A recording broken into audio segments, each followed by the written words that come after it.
Le tueur au scooter, Mohamed Merah, est donc mort ce matin à Toulouse dans un déchaînement de violence. Plus de 300 cartouches ont été tirées pendant l'assaut final avec le raid, assaut qui a démarré aux alentours de 10h30.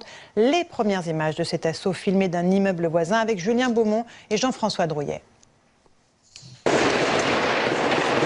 Le bruit des balles est très présent. On entend même les douilles tomber sur le sol. Nous sommes à quelques mètres de la fusillade. Rentre. Cet ordre vient des hommes du raid. Il s'adresse à un voisin qui, pendant les 32 heures d'intervention, a filmé le travail des policiers d'élite. Il a été réveillé par les policiers hier au petit matin. Les hommes du raid ont déjà lancé 2 assauts, mais Mohamed Merah est lourdement armé. Il a fait 2 blessés chez les policiers. Alors il change de tactique. Première étape, mettre à l'abri les voisins.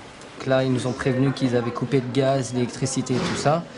Donc les gens sont évacués, le raid commence à prendre leurs repères pour voir dans quel appartement ils allaient se positionner et tout ça.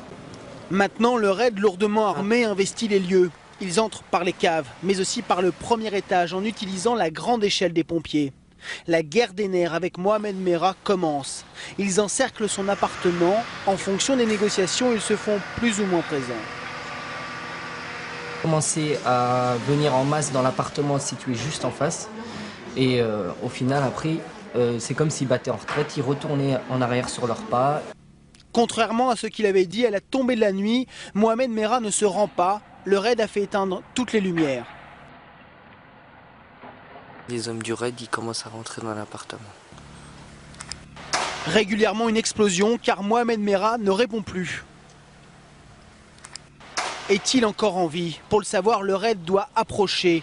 Une opération de grande envergure. Une 40aine d'hommes est mobilisée. Les pompiers sont déjà prêts à intervenir.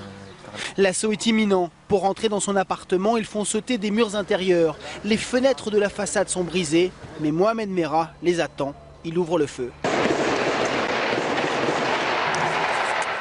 Mohamed Merah tente de s'enfuir. Il est retrouvé mort, une balle dans la tête dehors. 2 policiers sont blessés, ils sont immédiatement évacués.